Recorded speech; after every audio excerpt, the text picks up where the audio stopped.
उन्होंने सीधा सीधा कहा है कि नेशनल कॉन्फ्रेंस की तीनों उम्मीदवारों को कांग्रेस का जो है पूरा समर्थन मिलेगा, पूरा सपोर्ट मिलेगा। इस वक्त पे मुनासिब नहीं होगा, लेकिन एक दो दिनों के अंदर अंदर दिल्ली जाके आपको पूरी तरह से इस चीज को क्लियर कर दिया जाएगा कि नेशनल कॉन्फ्रेंस और कांग्रेस जो है वो मिलके इन 5 सीटों पे पांचों उम्मीदवारों की कामयाबी के लिए जो है पूरी मेहनत करेगी।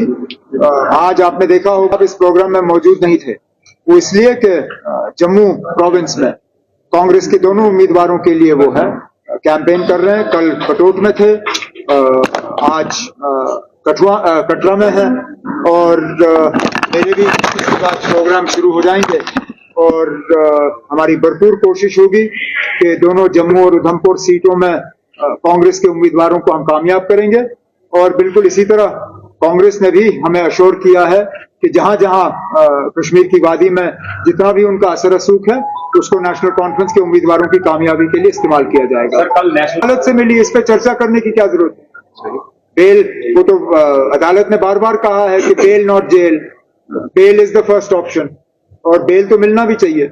लेकिन बड़ी बात यह है कि अदालत ने जो ऑब्जर्वेशंस उस वक्त दी कि संजय सिंह को बंद रखने के लिए जो सबूत की जरूरत है वो सबूत पेश की नहीं गई। और ये वही केस है जिसमें अरविंद केजरीवाल को भी पकड़ा हुआ है, जिसमें मनीष सिसोदिया को भी पकड़ा हुआ है। तो अगर यही हाल रहा तो हम उम्मीद करते हैं कि जल्द से जल्द न सिर्फ अरविंद केजरीवाल जी को भी बल्कि मनीष सिसोदिया को भी इसमें बेल मिल जाए। मुकाबला आसान नहीं होता।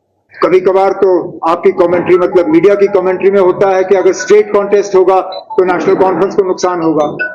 यहाँ पे उम्मीदवार ज्यादा हैं, इसमें भी आपको नेशनल कॉन्फ्रेंस का नुकसान नजर आता है। आप तय करिए ना, हमारा नुकसान किस चीज में है, स्टेट कॉन्टेस्ट में है या मल्टी कॉर्नर कॉन्टेस्ट में है? क्योंकि दोनों तो चल नहीं सकते।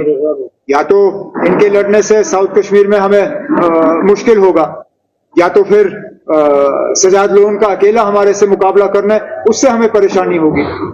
दोनों चीजें साथ साथ तो चल नहीं सकती। लेकिन जहां तक इलेक्शन में उम्मीदवार उतारना ना उतारना ये पार्टी का अपना फैसला होता है, उन्होंने अपना फैसला ले लिया, ठीक है ना, से होगा। वोट पड़ता हुआ तो आपको ये करना चाहिए कि क्या उनका वोट हमें वैसे मिल भी जाता या नहीं, क्या उनका वोट हमें ट्रांसफर होता या नहीं। आप डीडीसी के नतीजे निकालिए और देखिए कितने वोट ट्रांसफर हुए। क्या उस वक्त वोट पीडीपी से नेशनल कॉन्फ्रेंस को ट्रांसफर हुए या नेशनल कॉन्फ्रेंस से पीडीपी को, या उस वक्त पीसीबी थी, क्या वोट ट्रांसफर हुए या नहीं? उसी से आपको जवाब मिल जाएगा। मैं कौन होता हूँ ना मुल्क के बाहर ये रियासत के बाहर कैंपेन करते। मैं अदना सा वर्कर हूँ नेशनल कॉन्फ्रेंस का। मेरी जिम्मेदारी जो है इन 3 सीटों की है नेशनल कॉन्फ्रेंस के लिए और उन 2 सीटों पे कांग्रेस की मदद करने की। लद्दाख में भी हालात जिस तरह बन रहे हैं वहां पे भी हम कामयाबी की उम्मीद लगाए बैठे हुए हैं। जम्मू कश्मीर लद्दाख से बाहर तो कैंपेन करने का मेरा ना कोई इरादा है, ना मैं कहीं जाऊंगा। फारूक साहब की जहां तक बात है मैं उसमें कह नहीं सकता हूँ। मैंने सुरजेवाला साहब का कमेंट पढ़ा नहीं, तो उस पर आप कमेंट करना या उस पर कोई टिप्पणी करना ठीक बात होगी नहीं। जिस चीज के बारे में मुझे खुद इल्म ना हो उस पर मुझे कमेंट करना जो है वो ठीक नहीं रहेगा। अगर इसके अलावा कोई बात होगी तो उम्मीद कर सकते हैं, बाकी फैसला तो वोटर को करना है। हम उम्मीद करते हैं कि हालात पे जो है मतलब जिस तरह हमें धोखा दिया गया, जिस तरह हमें बेइज्जत किया गया है, कम से कम और किसी तरीके से नहीं तो वोट के जरिए यहां से अपनी आवाज जो है वो बुलंद की जानी चाहिए। और श्रीनगर के वोटरों को ये एक बहुत बड़ा मौका है कि जो एक पॉलिटिकल वैक्यूम सा कायम हो गया था खासकर श्रीनगर के इलाकों में, उसको एक पॉलिटिकल एक शेप देने में। तो मैं उम्मीद करूंगा कि भारी तादाद में वोटर जो है श्रीनगर के वो आएंगे और 13 मई को अपने वोट का इस्तेमाल करेंगे। हमने फिलहाल तो कोई फर्क पाया नहीं है।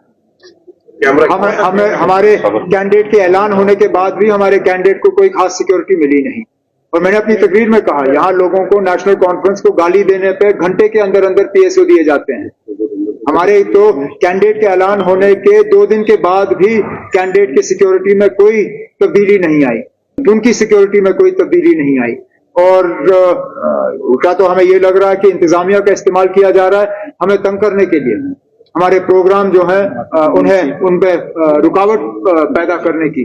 और कोई बात नहीं, जहां एक तरफ से हम सियासी पार्टियों के खिलाफ लड़ रहे हैं, वहां दूसरी तरफ से हम इंतजामिया के खिलाफ भी लड़ेंगे, ये कोई नई बात नहीं है हमारे लिए।